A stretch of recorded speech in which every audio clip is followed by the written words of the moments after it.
We're at the Youth Inc. State of the Markets Conference, and we're joined today by Tony Alvarez of restructuring firm Alvarez Marsal. He's going to be talking with us about energy, restructuring, and the Refi cliff. Where did it go?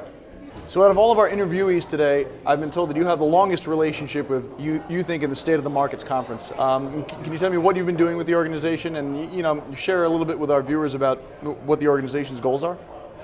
Well, this organization, the individual in our firm that's been most involved in here is Paul Aversano, and he's been just one of those that has had a passion for the organization, and for him, he's been very involved in being part of this conference. I think a big part of what he's done, along with others, is to help organize this, and so you have a combination of the charitable aspect, but organizing this whole thing so that the private equity business community, you can combine the two. But Paul in our firm is the one that's really been passionate about this, and his main involvement is helping make this whole happen. And I'm guessing, or at least a little bit maybe compared to the immediate wake following the 2008 financial crisis, the two of you have probably been a little bit less busy than you usually are. What keeps you busy in a bull market?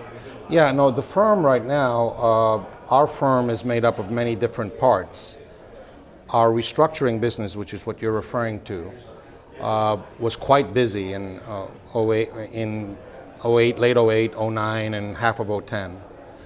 But in the recent couple of years, it slowed down because of the availability of the liquidity, very much tied to all the policies of the Fed. But we have other parts of our business that we serve corporates, we serve private equity, and healthy companies for performance improvement. That's been busy. And even in the restructuring, it's starting to get busier. The middle market restructurings is starting to get a little busier. Large restructurings are still not as plentiful as they were. And Maybe we're soon. starting to get busy in Europe, helping the banks that are in trouble. So that's keeping us quite busy right now. What sectors do you see as maybe needing the most restructuring activity over the next 24 months going forward? I don't think it's so much sector driven,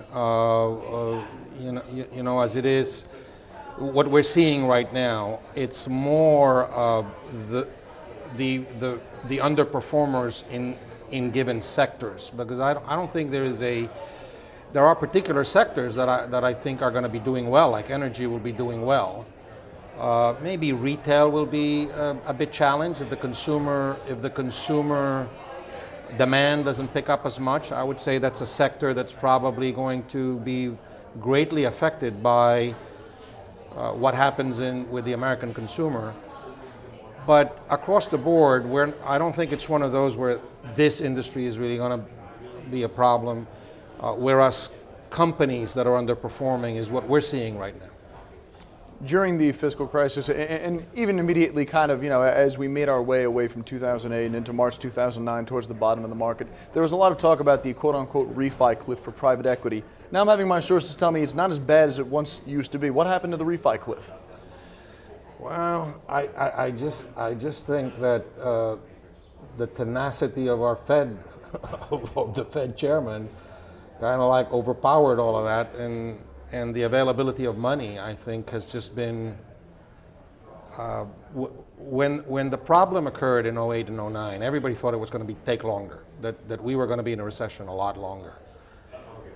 No one, I think, expected by mid-2010, just almost like, it's not quite like on a dime, but things opened up. I mean, if you look at 09, there was no money, there was no lending, just very dire.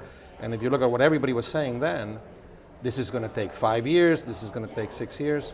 It happened fast because of the actions of the Fed with our with the banks and with the money supply was very, very determined.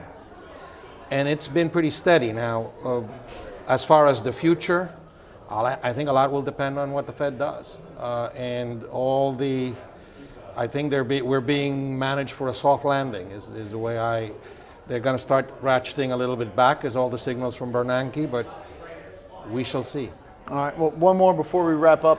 Not just private equity, more broadly, what are your expectations for the rest of the year 2014? Well, I think in the United States, I think relative to the other parts of the world, I see the United States doing pretty good relative to the other parts of the world in terms of growth rates, probably in the 2 to 3%. I see certain industries doing real well, like energy, because of all the developments in natural gas. And in other parts of the world, in Europe, I see some rationalization of the banking system there that hopefully regulations are going to be put in that will then force them to do the things that we did here in the U.S. because they've been late in taking actions. But those are the big trends that I think I see. All right, thanks for joining us today. Pleasure.